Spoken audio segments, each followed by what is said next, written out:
Praise the lord. దేవుని నామమునకు మహిమ కలుగునుగా. సర్వశక్తిమంతుడైన యేసయ్య నామం పేరిట ఈ ఉదయకాల సమయమందు మీ అందరికీ ప్రత్యేకమైన వందనాలు తెలియజేస్తూ ఉన్నా. ఈ దినమందు దేవుని వాగ్దానంలోనికి వెళ్దాం. ప్రార్థన. ప్రియ పరలోకపు తండ్రి, పరిశుద్ధాత్ముడా నీకు స్తోత్ర. నీ మాటలు, నీ వాక్కును విని గ్రహించగలిగే బుద్ధిని మాకు దయచేస్తున్నందుకు నీకు స్తోత్ర. తోడై ఉండండి. యేసయ్య నామమును అడుగుచున్నాము తండ్రి, ఆమేన్. ఈ దినం ప్రత్యేకముగా ఈ 28వ దినమున, ఈ విశ్రాంతి దినమునకు సుమారుగా ఈ యూట్యూబ్ ఛానల్లో డైలీ అనగా ప్రతిరోజు వాగ్దానం ప్రారంభించి సంవత్సరం కావస్తుంది.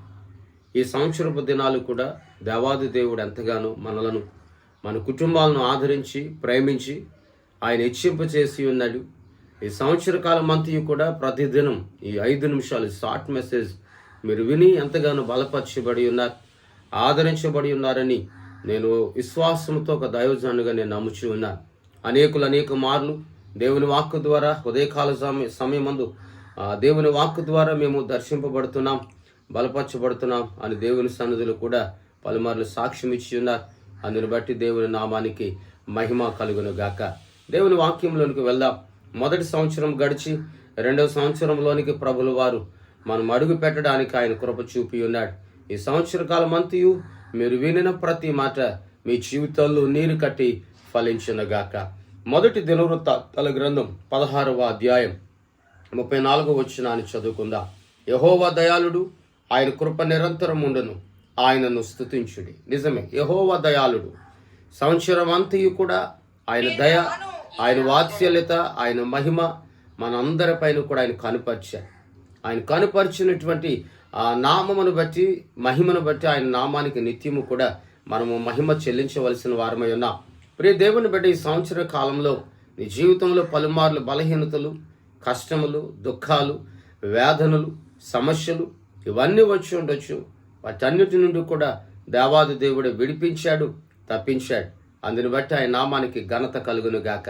ఇక్కడ అంటాడు, యెహోవా దయాళుడు, ఆయన కృప నిరంతరం ఉండును. నిజమే కదా, సంవత్సరం అంతా ఆయన కృప నీకు తోడై ఉన్నది. గడిచిన 2023వ సంవత్సరం 28వ తారీఖు నుండి ఈ 24వ సంవత్సరం ఈ 28వ తారీఖు వరకు కూడా, ఈ ఏప్రిల్ నెల 28వ తారీఖు వరకు కూడా దేవుని కృప నీ పనిలో, నీ వ్యాపారంలో, నీ చేతి పనులు, నీ బిడ్డల విషయంలో, నీ భర్త భార్య విషయంలో, నీ కుటుంబ విషయంలో, నీ సంతతి విషయంలో, నీకు వచ్చుచున్న ప్రతి రాబడి విషయంలో కూడా ఆయన నీకు సంపూర్ణమైన కృపను ఆయన చూపి ఉన్నాడు గనుక నేటి దినం వరకు కూడా సజీవులుగా ఉండి ఆయన నామాన్ని నువ్వు స్తుతిస్తూ ఉన్నావు. అందుని బట్టి ఆయన నామానికి మహిమ, ఘనత, ప్రభావములు కలుగునుగాక. ఇక్కడ అంటాడు, ఆయన కృప నిరంతరం ఉండును, ఆయనను స్తుతించుడి. ఈ దినమే కాదు, మరొక సంవత్సరంలోనికి అడుగు పెట్టిన, మరొక సంవత్సరంలోనికి నడిపించిన, మరొక సంవత్సరంలోనికి తోడై ఉన్నటువంటి దేవాది దేవుని నామాన్ని నిత్యము కూడా మనం స్తుతించాలి. ఎన్నో సుడిగుండాలు ఎదురై ఉండొచ్చు, ఎన్నో అవమానాలు నీకు ఎదురవుతూ ఉండవచ్చు, ఎన్నో సమస్యలు నీ మీదకు వస్తూ ఉండవచ్చు. ఆ సమస్యల వైపు కాదు, ఆయన కృప నీకు తోడై ఉంచిన దేవుని వైపు చూడు. ఆయన అన్నిటి నుండి కూడా నీకు విడుదల కలుగు చేయు సమర్థవంతుడైన. నీ బిడ్డల విషయంలో, నీ వ్యాపార విషయంలో, నీకు వచ్చే రాబడి విషయంలో అవి ద్వారాలు మూసుకుపోయి ఉన్నాయేమో, వాటి వైపు కాదు చూడడం, వాటిని విడుదల చేసే కృప కలిగిన దేవుని వైపు చూడు. ఎందుకంటే ఈ సంవత్సరం కాలం అంతా నీవు జీవించే దినములన్నీ కూడా ఆయన శాశ్వతమైనటువంటి కృపను నీకు తోడయించాడు. ఆ కృప ద్వారా ఆయన నామాన్ని నువ్వు స్తుతించాలి. స్తుతిని స్థితిని మార్చును గాక అన్నాడు కదా. అవును కదా, స్థితి అనేది నీ స్థితిని మారుస్తుంది. ప్రార్థన అనేది నీ స్థితిని మారుస్తుంది. నువ్వు దేవుని మీద ఆనుకొని, దేవుని మీద నువ్వు ఆధారపడినప్పుడు, ఈ భూమి మీద ఉన్నప్పుడే ఆ పరలోకపు ఆనందాన్ని నువ్వు చూడగలుగుతావు. ప్రియ దేవుని బిడ్డ, ఈ ఉదయకాల సమయం, ఈ విశ్రాంతి దినమందు నువ్వు దేవుని మందిరంలో అడుగుపెట్టి సంతోషంతో, ఆనందంతో నువ్వు దేవుని స్తుతించాలి, దేవుని నామాన్ని ఘనపరచాలి, ఆయన నామానికి మహిమ చెల్లించాలి. నిత్యము తోడై ఉన్నటువంటి ఆయన కృప నీకును, నీ ఇంటి వారికి సదాకాలం తోడై నడిపించును గాక. ఆమేన్. ప్రార్థన. సర్వశక్తిమంతుడా, కృప కలిగిన దేవానికి స్తోత్రాలు చెల్లిస్తున్నా. ఈ ఉదయకాల సమయం అనగా సంవత్సర కాలం అంతా నీ దయ, నీ కృప మా చుట్టూ ఉంచున్నందుకు నీకు స్తోత్రాలు.